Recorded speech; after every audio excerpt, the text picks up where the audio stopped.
साल 2022 में राज्यसभा के कई सांसद रिटायर हो रहे हैं, जिसको लेकर प्रधानमंत्री मोदी ने राज्यसभा में सांसदों को आज संबोधित किया। प्रधानमंत्री मोदी ने कहा कि इन सांसदों के जाने से अनुभवी साथियों की कमी खलेगी। पीएम मोदी बोले, वैसे तो ये विदाई समारोह है, लेकिन हम चाहेंगे कि आप लोग दोबारा सांसद बनकर आएं। मोदी ने कहा कि ज्ञान से बड़ा अनुभव होता है, अनुभवी साथी जाते हैं तो क्षति होती है, कमी रह जाती है। साथ ही पीएम मोदी ने आगे कहा कि ये आजादी का अमृत महोत्सव है, अब हमारी देने की जिम्मेदारी है। अब आप खुले मन से एक बड़े मंच पर जाकर आजादी के अमृत महोत्सव के पर्व को माध्यम बनाकर प्रेरित करने में अपना योगदान दे सकते हैं। आपको बता दें कि 2022 में राज्यसभा के 72 सांसद रिटायर होने वाले हैं। इस सांसदों में कपिल सिब्बल, निर्मला सीतारमण, पीयूष गोयल समेत कई दिग्गजों के नाम शामिल हैं। केंद्रीय गृह मंत्री अमित शाह ने पूर्वोत्तर के नजरिए से एक बेहद बड़ा फैसला लिया है। दरअसल पूर्वोत्तर के 3 उग्रवाद ग्रस्त राज्यों में से अफस्पा के इलाके के दायरे को घटाया जा रहा है। इस बाबत जानकारी देते हुए अमित शाह ने लगातार 3 ट्वीट किए, जिनमें उन्होंने पूर्वोत्तर के राज्यों में रहने वाले लोगों को बधाई दी और साथ ही प्रधानमंत्री नरेंद्र मोदी का इस फैसले के लिए आभार जताया। दरअसल अफस्पा यानी कि armed forces special powers act की जरूरत उपद्रवग्रस्त पूर्वोत्तर में सेना को कार्यवाही में मदद के लिए 11 सितंबर 1958 को पारित किया गया था। वहीं जब 1979 के आसपास जम्मू और कश्मीर में आतंकवाद बढ़ने लगा तो 1990 में इस कानून को यहां भी लागू कर दिया गया था। और पूर्वोत्तर के 3 राज्यों में तो दशकों से अफस्पा लागू है, जिसका मकसद क्षेत्र में उग्रवाद से निपटने के लिए तैनात सुरक्षा बलों की मदद करना है। अफस्पा सुरक्षा बलों को अभियान चलाने और बिना वारंट के किसी को भी गिरफ्तार करने की शक्ति प्रदान करता है और अगर सुरक्षा बलों की गोली से किसी की मौत भी हो जाए तो भी यह उन्हें गिरफ्तारी और कोर्ट मार्शल से संरक्षण प्रदान करता है। किसी भी राज्य या किसी भी क्षेत्र में यह कानून तभी लागू किया जाता है जब राज्य या केंद्र सरकार डिस्टर्ब्ड एरिया एक्ट के तहत उस इलाके को अशांत क्षेत्र घोषित कर देती है। गौरतलब है कि अफस्पा केवल उन्हीं क्षेत्रों में लगाया जाता है जो अशांत क्षेत्र घोषित किए गए हों। इस कानून के लागू होने के बाद ही वहां सेना या सशस्त्र बल भेजे जाते हैं। हालांकि इस कानून के कथित रूप से कड़े प्रावधानों के कारण पूर्वोत्तर में रह रही जनता इस कानून का कड़ा विरोध करती आ रही है और उनका ये मांग रही है कि पूर्वोत्तर से पूरी तरह से अफस्पा को हटाया जाए। हालांकि गृह मंत्रालय ने यह साफ कर दिया गया है कि पूर्वोत्तर से पूरी तरह से अफस्पा नहीं हटाया जा रहा है, केवल उन इलाकों को कम किया जा रहा है जहां पे अफस्पा लागू है, यानी कि अशांत क्षेत्र घोषित राज्यों में इस इलाकों को कम किया जा रहा है। 3 तलाक के खिलाफ आवाज बुलंद करने वाले बरेली की आला हजरत खानदान की बहू रही निदा खान एक बार फिर से चर्चाओं में है। अपनी ममेरी बहन की शादी में पहुंची निदा खान को बीजेपी छोड़ने की धमकी दी गई। साथ ही निदा ने आरोप लगाया कि उन पर और उनके परिवार पर जानलेवा हमला भी किया गया। निदा खान ने पुलिस को दी शिकायत में बताया कि वह 26 मार्च को पीलीभीत में अपनी ममेरी बहन के शादी समारोह में अपने परिवार के साथ पहुंची थी। इस दौरान वहां कुछ लोगों ने उन पर बीजेपी छोड़ने का दबाव बनाया और उनके खिलाफ नारेबाजी भी की। साथ ही निदा ने बताया कि उनके पति शेरान रजा और उसके चाचा ने कहा कि जब वे बीजेपी में शामिल होने के अपने फैसले पर तौबा करेंगी तभी उन्हें शादी समारोह में शामिल होने दिया जाएगा, वरना मुरीदों से कहकर उन्हें मरवा दिया जाएगा। निदा की शिकायत पर पुलिस ने उनके पति शेरान रजा समेत 8 लोगों के खिलाफ एफआईआर दर्ज कर ली है। आपको बता दें, निदा खान आला हजरत हेल्पिंग सोसाइटी चलाती हैं और 3 तलाक पीड़िताओं की आवाज़ भी बुलंद करती हैं। वही 3 तलाक कानून बनने के बाद से निदा खान बीजेपी से ज़्यादा प्रभावित हुई हैं। उत्तर प्रदेश में योगी आदित्यनाथ और शिवपाल यादव की मुलाकात क्या हुई? राजनीतिक गलियारों में चर्चाएं तेज हो गई कि क्या शिवपाल यादव बीजेपी का दामन थामने जा रहे हैं। ऐसा हम इसलिए कह रहे हैं क्योंकि योगी आदित्यनाथ से सीधा शिवपाल यादव ने मुलाकात करी है, जिसके बाद अखिलेश यादव और सपा पार्टी में हलचल तेज हो गई है। हाल ही के विधानसभा चुनाव में अखिलेश यादव और शिवपाल यादव की पार्टी ने गठबंधन किया था और दोनों ने मिलकर चुनाव लड़ा था। लेकिन अब ऐसे में योगी आदित्यनाथ और शिवपाल यादव की मुलाकात के बाद कयास यही लगाए जा रहे कि शिवपाल यादव राज्यसभा बीजेपी की तरफ से जा सकते हैं। लेकिन इस मुलाकात के बाद शिवपाल यादव ने कुछ भी कहने से इनकार कर दिया है। लेकिन चर्चाएं तेज है कि यूपी में शिवपाल यादव अब बीजेपी की ओर लगातार बढ़ रहे हैं और ये तय लगभग माना जा रहा है कि वो राज्यसभा से बीजेपी के उम्मीदवार होंगे। लेकिन राजनीतिक गलियारों में चुनाव से पहले हलचल तेज चलती है। क्या यही अब मायने तय किए जा रहे हैं कि शिवपाल यादव अगर बीजेपी में जाएंगे तो उनका सियासी करियर क्या होगा? खाली राज्यसभा जाना महज शिवपाल यादव के लिए काफी होगा, क्योंकि शिवपाल यादव एक बड़े कद के नेता माने जाते हैं और ऐसे में बीजेपी के अंदर सिर्फ राज्यसभा तक ही सिमट के रह जाना, क्या वो इस चीज को अपने करियर से देख पाएंगे? देश में पेट्रोल और डीजल की कीमतों का सिलसिला लगातार जारी है। जब से चुनाव खत्म हुए हैं तो ये सिलसिला लगातार जारी रहा है। सरकारी तेल कंपनियों ने नए रेट जारी किए हैं और एक बार फिर तेल के दामों में बढ़ोतरी देखने को मिली है। दिल्ली में पेट्रोल 80 रुपये प्रति लीटर और डीजल की कीमतों में 70 पैसे प्रति लीटर महंगा हो गया है। भारतीय पेट्रोल कंपनी के नए रेट जारी करने के बाद दिल्ली में 1 लीटर पेट्रोल की कीमत 100.21 रुपये और डीजल के लिए 91.10 रुपये चुकाने पड़ रहे हैं। बता दें कि तेल की कीमतों में पिछले 7 दिनों में यह छठी बढ़ोतरी है। तेल की कंपनियों ने 22 मार्च से पेट्रोल और डीजल की कीमतों में बढ़ोतरी जारी रखी है। इस तरह 7 दिन में पेट्रोल 4.40 रुपये महंगा हुआ है, वहीं डीजल 4.55 रुपये तक महंगा हुआ है, जिससे आम आदमी परेशान है। कुल मिलाकर बेगुलाम होती महंगाई से जनता त्रस्त है, तो वहीं आरोप प्रत्यारोप में मस्त है। बढ़ती महंगाई के पीछे पक्ष और विपक्ष ने अपने अपने तर्क और दावे हैं, पर सवाल आम जनता का है, उसकी बदहाली का है। उसे राहत कब मिलेगी और कैसे मिलेगी? अब देखने वाली बात यह होगी, क्या जनता को इससे राहत मिलती है या पेट्रोल और डीजल के दामों में ऐसी बढ़ोतरी जारी रहेगी। दिल्ली दौरे पर हैं हिमाचल प्रदेश सरकार में वरिष्ठ कैबिनेट मंत्री सुरेश भारद्वाज। शहरी विकास मंत्री सुरेश भारद्वाज ने दिल्ली दौरे में केंद्रीय गृह मंत्री अमित शाह से मुलाकात की। इस मुलाकात के दौरान हिमाचल प्रदेश के कई महत्वपूर्ण विषयों पर चर्चा हुई। क्योंकि दोनों ही नेताओं के पास सहकारिता मंत्रालय का भी अतिरिक्त प्रभार है, ऐसे में सहकारिता मंत्रालय को लेकर भी महत्वपूर्ण चर्चा की गई। मंत्री सुरेश भारद्वाज ने केंद्रीय मंत्री से हिमाचल प्रदेश के लिए सहयोग मांगा है। ऐसे में अमित शाह ने भी ये भरोसा दिया है कि हिमाचल प्रदेश को केंद्र की ओर से हर संभव मदद दी जाएगी। क्योंकि हिमाचल प्रदेश चुनावी साल में पहुंच चुका है, ऐसे में तमाम मंत्री ये कोशिश कर रहे हैं कि जो उनके तमाम प्रोजेक्ट्स हैं उनको जल्द से जल्द पूरा किया जा सके, ताकि मंत्रियों का रिपोर्ट कार्ड भी बेहतर हो सके। जिस तरह से हिमाचल प्रदेश में लगातार विकास के दावे किए जा रहे हैं, उसके बाद तमाम कैबिनेट मंत्री ये कोशिश कर रहे हैं कि उनके जो तमाम अलग अलग प्रोजेक्ट चल रहे हैं उन्हें जल्द से जल्द पूरा किया जा सके, ताकि हिमाचल प्रदेश विधानसभा चुनाव में मंत्री विकास के एजेंडे को लेकर चुनाव में उतरे। आने वाले दिनों में सुरेश भारद्वाज के अलावा और मंत्री भी दिल्ली दरबार में आते हुए नजर आएंगे और अपने अपने मंत्रालय के काम के लिए दिल्ली दरबार की दौड़ लगाएंगे। तेज धूप, लू के थपेड़े और चिलचिलाती गर्मी से हर कोई परेशान है। अप्रैल आया नहीं और अभी से गर्मी ने लोगों का हाल बेहाल कर दिया है। गर्मी ने अभी से लोगों के पसीने छुड़ाने शुरू कर दिए हैं और आसमान में बैठे सूरज देवता सिर्फ आग बरसा रहे हैं। देश भर में लोग भीषण गर्मी से परेशान हैं, फिर चाहे वो राजस्थान हो, हरियाणा हो, दिल्ली हो या फिर हिमाचल प्रदेश हो। लोग अभी से यानी कि मार्च के महीने से ही घर में पैक होने पर मजबूर हो गए हैं। तो वहीं अगर मैदानी इलाकों की बात करें तो दिल्ली एनसीआर के शहरों में पारा दोपहर के समय में 30 डिग्री के पार पहुंच चुका है, जिस वजह से दिन के समय में तमाम इलाकों में सन्नाटा छाया रहता है। हालांकि मैदानी इलाकों की गर्मी से राहत पाने के लिए लोग पहाड़ी राज्यों का रुख करने पर मजबूर हो गए हैं। लेकिन ऐसे में अगर देवभूमि हिमाचल प्रदेश की बात करें तो हिमाचल प्रदेश में भी गर्मी से लोग परेशान हैं। शिमला, धर्मशाला जैसे ठंडे इलाकों में तापमान 30 डिग्री तक पहुंच जाता है। मौसम विभाग का कहना है कि अभी कुछ दिनों तक लोगों को गर्मी से राहत नहीं मिलेगी, लेकिन ऐसे में मार्च तो सिर्फ अभी झांकी है, लेकिन अप्रैल अभी बाकी है। मौसम विभाग का साफ कहना है कि इस साल लोगों को गर्मी से राहत। हरियाणा विद्यालय शिक्षा बोर्ड के द्वारा आज पूरे प्रदेश भर में 10वीं की कक्षा का परीक्षा का आयोजन किया गया था। आपको बता दें कि 10वीं की परीक्षा आज एसएस की परीक्षा थी, जिसके अंदर हालांकि नकल के कुछ मामले आज पकड़े भी गए हैं। बोर्ड चेयरमैन की फलाइन है, कई जगह छापेमार कार्रवाई भी की है। एक जगह पर मोबाइल मिला है, मोबाइल के अंदर क्वेश्चन पेपर और आंसर का पेपर दोनों ही मिला है, जिसके खिलाफ मुकदमा दर्ज करने के लिए पुलिस को भी बोल दिया गया है। उसका मोबाइल और मोटरसाइकिल दोनों ही पकड़े गए हैं छात्र की। हालांकि वो बाहरी छात्र था जो कि अंदर हस्तक्षेप कर सकता था।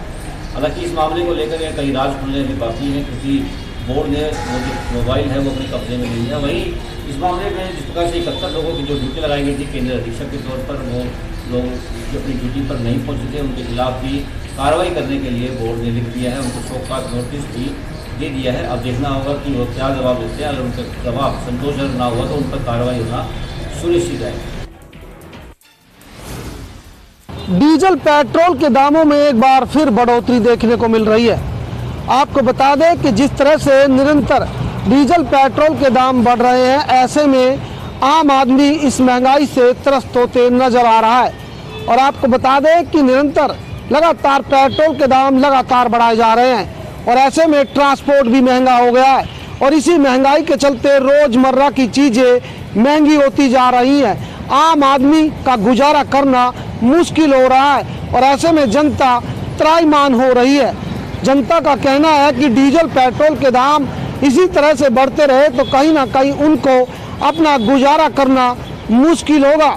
हालांकि लोग ये भी कह रहे हैं कि सत्ता में आने से पहले भाजपा ने जो अच्छे दिन के सपने दिखाए थे वो अच्छे दिन कहाँ है। मेवात जिले के इलाहाबाद गांव में शॉर्ट सर्किट की वजह से गेहूं की खड़ी फसल में आग लग गई। आग लगने के बाद इसकी सूचना ग्रामीणों ने दमकल विभाग व पुलिस विभाग को दी, लेकिन जब तक दमकल विभाग की गाड़ी घटनास्थल पर पहुंचती तब तक किसान की फसल जलकर राख हो चुकी थी। गर्मी में पारा जैसे जैसे बढ़ रहा है वैसे वैसे आग की घटनाओं में लगातार इजाफा हो रहा है। इलाहाबाद गांव के किसान के खेत में कोई पहली बार आग नहीं लगी है। इससे पहले भी उनकी कई बार फसल जलकर राख हो चुकी है। इतना ही नहीं, एक उनका जवान बेटा भी बिजली के करंट की चपेट में आकर मौत के मुंह में समा चुका है। हिमाचल प्रदेश में पिछले कुछ दिनों से लगातार तापमान में जो है बढ़ोतरी दर्ज की जा रही है, क्योंकि हिमाचल प्रदेश की बात करें तो हिमाचल प्रदेश में लगातार तेज धूप खिली है। ऐसे में तापमान में जो है भारी बढ़ोतरी दर्ज की जा रही है। शिमला की बात करें तो शिमला में अधिकतम तापमान जो है 25 डिग्री दर्ज किया गया है। वहीं न्यूनतम तापमान की बात की जाए तो न्यूनतम तापमान करीब 18 डिग्री सेल्सियस के पास दर्ज किया गया है।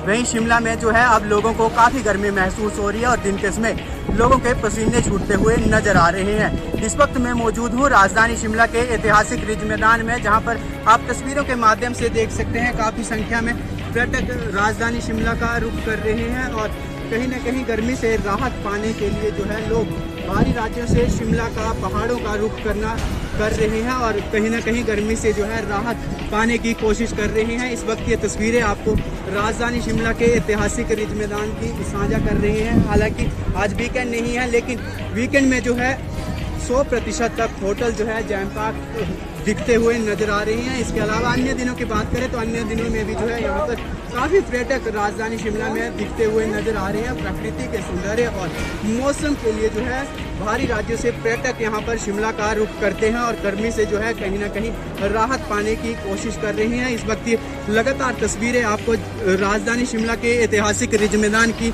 हम साझा कर रहे हैं, जहाँ पर आप देख सकते हैं आज भी जो है भारी संख्या में पर्यटक राजधानी शिमला पहुंचे हुए हैं। ऐसे में जिस तरह से पिछले 2 सालों से कारोबारियों को जो है काफ़ी नुकसान हुआ था, वो कहीं ना कहीं अब जो है उसकी भरपाई दिखती हुई नजर आ रही है। वहीं मौसम विज्ञान केंद्र शिमला के अनुसार 3 अप्रैल तक हिमाचल प्रदेश में मौसम जो है साफ बना रहेगा। इसके अलावा लू का भी जो है मैदानी क्षेत्रों की बात करें तो कई जिलों के लिए जो है यहाँ पर लू का येलो अलर्ट भी मौसम विज्ञान केंद्र शिमला द्वारा जारी किया गया है।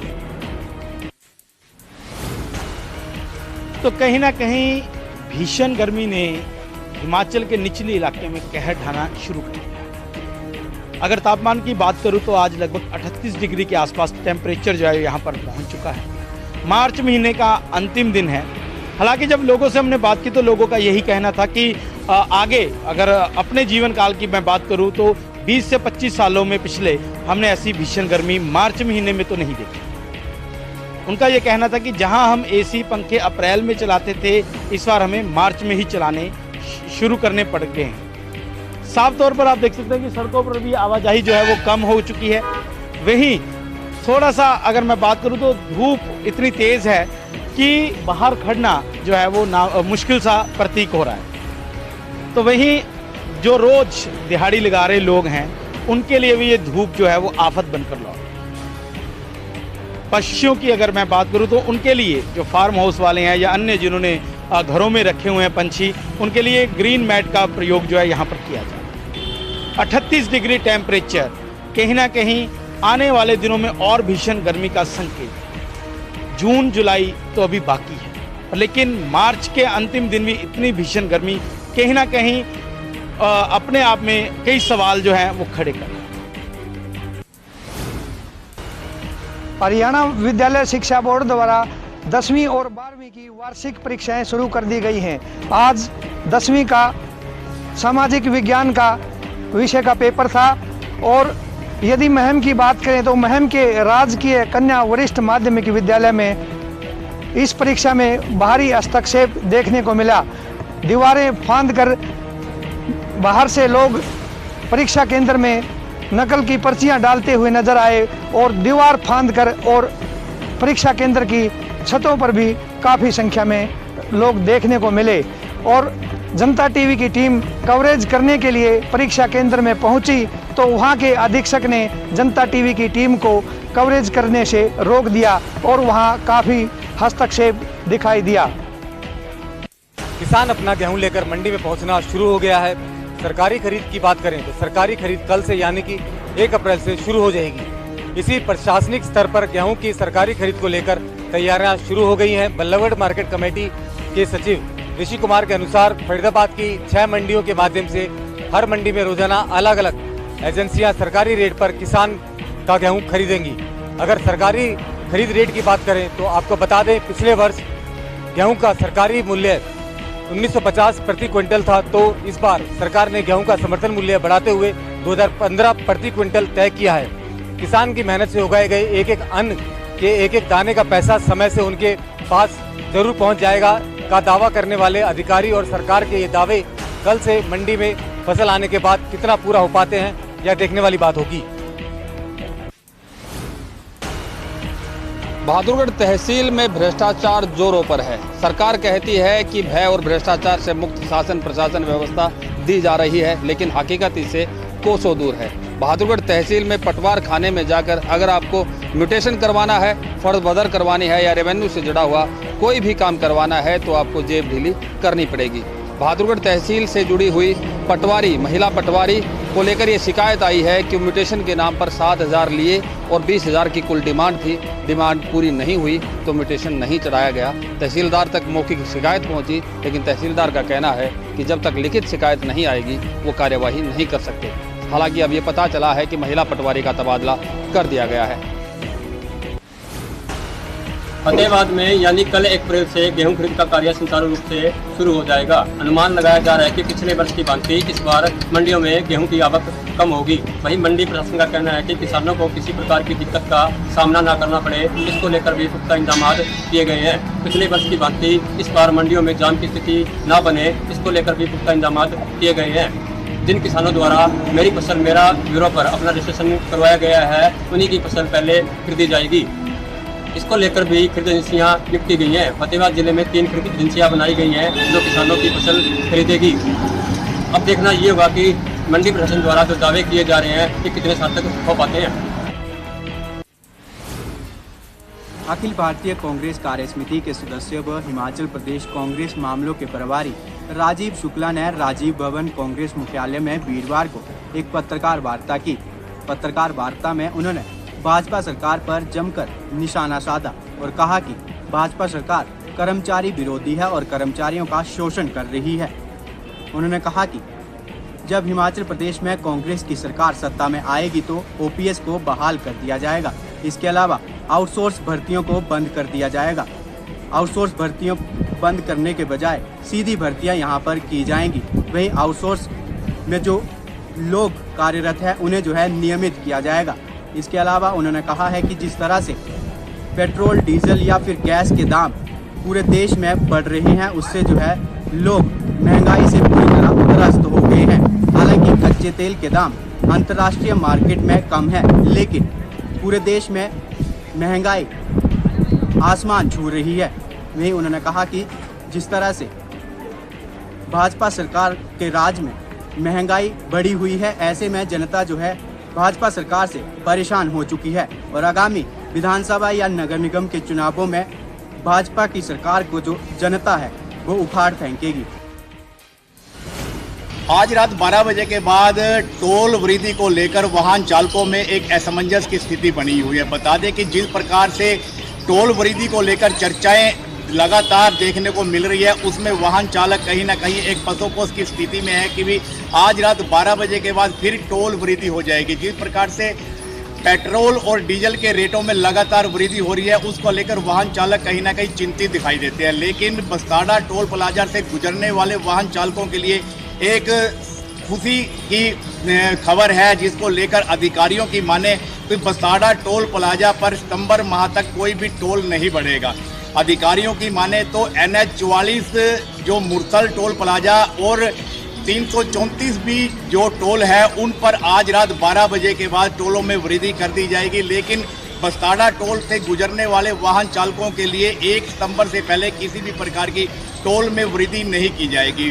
टोल मैनेजर शिव कुमार के अनुसार प्रत्येक अप्रैल माह में कुछ टोल प्लाजाओं में रेटों में वृद्धि की जाती है, लेकिन बस्ताड़ा और इसके अन्य 2 और टोल प्लाजा है जिसमें सितंबर माह में टोलों में वृद्धि की जाती है। इसलिए 6 माह तक किसी भी प्रकार की जो टोल वृद्धि है वो बस्ताड़ा और अन्य 2 टोल प्लाजों पर नहीं की जाएगी, जिसको लेकर वाहन चालकों के लिए एक खुशी की खबर अवश्य है।